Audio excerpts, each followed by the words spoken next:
All right, everyone, let's go through the second part of Dark They Were and Golden Eyed by Ray Bradbury. Yesterday, if you haven't seen it, we did the first part of the short story. We did uh, we read through it and looked for the mood and determined that it is a spooky and mysterious story. So today, what we're going to do is we're going to listen to that same section of the story as a radio program. Now, if you don't know this, way back before we had TikTok and Netflix, people would spend their time watching TV. Now, that might seem incredibly ancient technology to you, but turns out there was actually a time before even television. And before TV, what people would do is they would listen to things on their radio. And it would basically be the same thing as a TV show where you can see and watch and hear and all these characters doing everything. You just wouldn't see the what the characters look like. You'd have to use your imagination. Back in the day, whole families would gather around their radio, listening in to their favorite TV shows, quote unquote. So that's what this is. This is the adaptation, essentially the TV show adaptation of Dark They Were and Golden Eyed from back in the time when this story was first written. So what I'm going to do for you is I'm going to play this video, and you guys have in this commie assignment a packet that looks like this. Now I've got red over my answers that I don't have to type them again. But what we have is three boxes here. I want you to open this up, and while the video is playing for you, I want you to try and fill these boxes in. For this first box, you're going to write down the tone of the actors. Okay, the tone is the way that they say something. Okay, so anytime that you hear an actor say something in a way that tells you what they are feeling, I want you to write it down. So if an actor says something and you're listening just to what they say and you're like, wow, he just said something that made me think he is scared, then I want you to write that down. That's going to be obviously something we'll come across as this is a sweet story. Next is for sound effects. I want you to just write down every sound effect you hear. Every sound that is not somebody speaking and is not music, I want you to write it down. And finally, the box for music, I want you to write down what is happening when you hear the music. Okay, so you hear music, pause, write down, I just heard music and this is what was happening.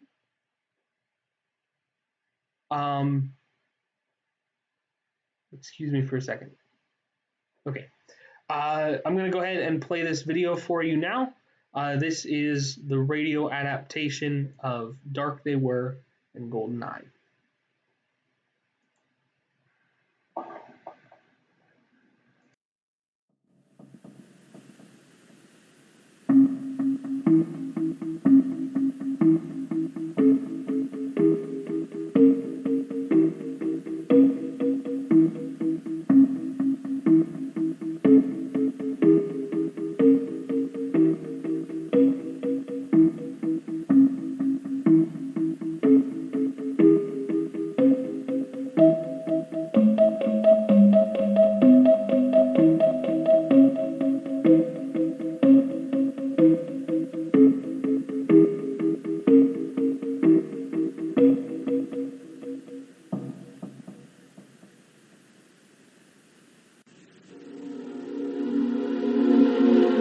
This is Ray Bradbury. Join me for the next 30 minutes on a tour through time and space. Come along to the far future.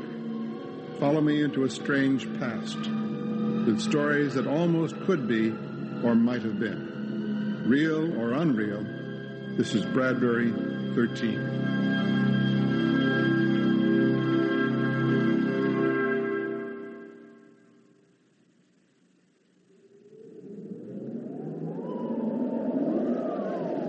As long as the rockets had spun a silver web across space, Harry Bittering had been able to accept Mars.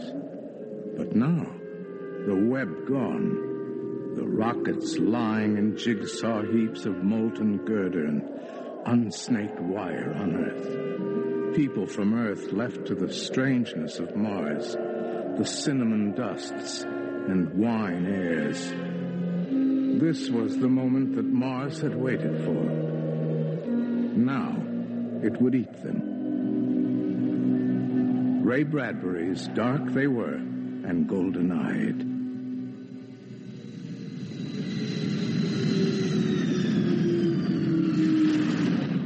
What was that? Just a bump. It means we've landed. Landed? We're here? Yes. Get your things together, kids. Ladies and gentlemen, welcome to Mars. On behalf of the crew, we wish you all a long and prosperous stay here. Good luck.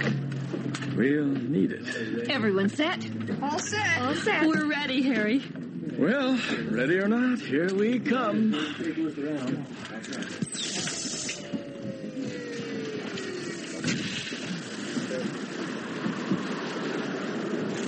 Wow. Look at the wind blow. Let's get back on the rocket and go back tonight. Why, Harry? Listen. Well, it's just wind. We had wind in Boston. It's eaten away the hills and the cities. Look. Chin up, Harry. We've come at least 65 million miles to get here. Let's make the best of it. You're right. We'll make the best of it. Right, kids? Right. Come on, we've got a house to build.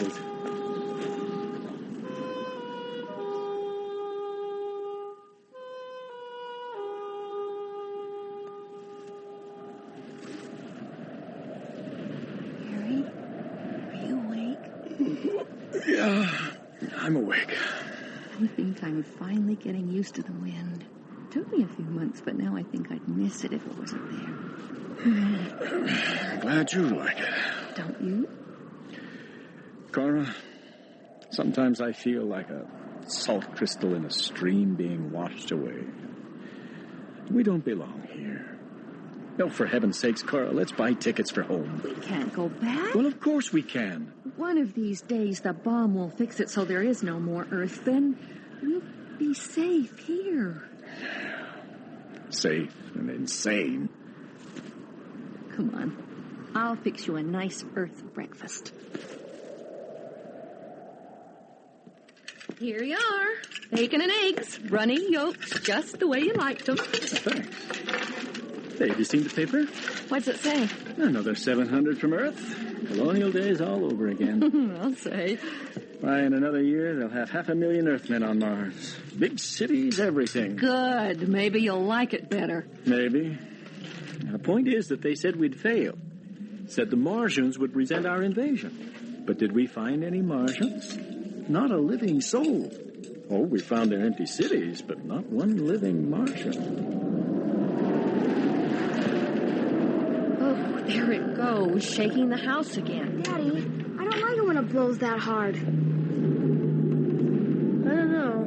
Maybe there are Martians around here. What? Well, sometimes at night, I think I can hear them.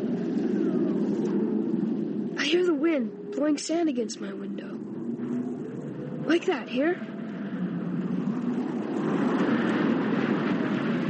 It's only the wind. When it blows, I get up and see those towns, way up in the mountains where the Martians lived. And I think I can see them moving around up there. I wonder if those Martians mind us living here. I wonder if they won't do something to us for coming here. That's nonsense. We're good, decent people. Remember that. You know, all dead cities have some kind of ghosts in them. Memories, I mean. What kind of memories? Well, you see a staircase and you wonder what Martians looked like climbing it. You see Martian paintings and you wonder what the painter was like. You make a little ghost in your mind, a memory. You haven't been prowling around those ruins, have you? No, sir. Now, you see that you stay away from them. Pass the jam, Laura.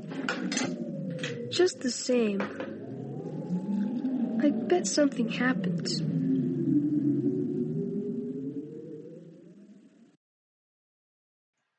All right, so that is the same section of the story that we read yesterday. Let's take a second to think about some of the things we heard.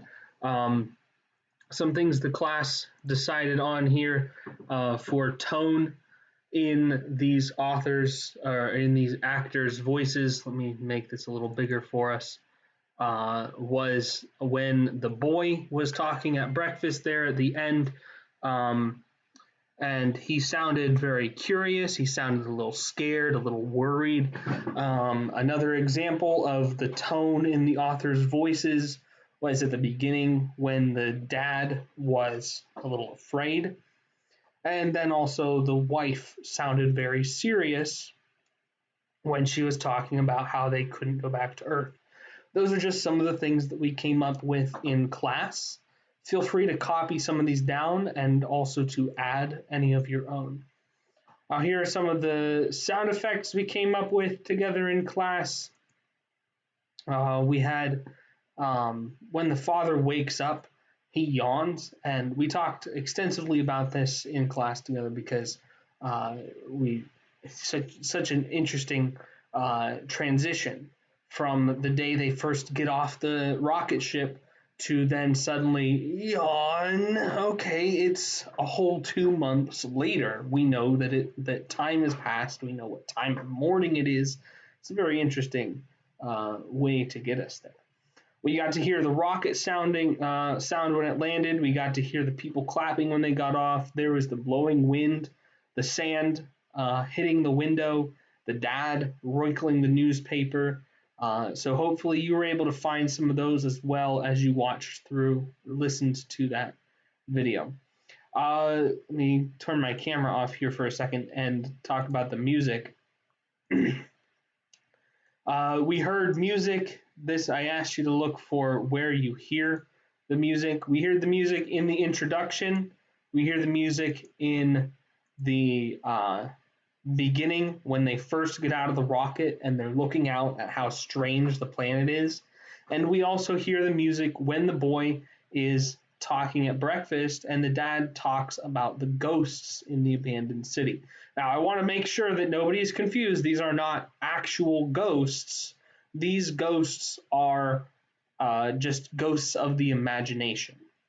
Okay. So those are the times when we hear the music played. Those are some of the sound effects we hear, and those are some examples of tone being used in the actors' voices. So now the questions down below are for you to answer, and once you have them answered, you can turn this in. First one asks, why is the tone of the actor's voice important? And cite an example. So you can say, I think the tone is important because blank, and then take one of these examples up here and talk about why that's important, or talk about how that goes along with your reason. The second one is kind of a personal opinion. Do you think that the sound effects make it easier to understand what's going on, or do they distract you from what's going on? So you can answer this with, I think the sound effects are blank or blank. And finally, what type of music is played? How would you describe the music? Eerie, spooky, mysterious, scary, quiet, slow. Those are all good words to describe the music there. So what's the purpose of it? Think back to the times when it is played. Why is it played at those times? What's the reason for that?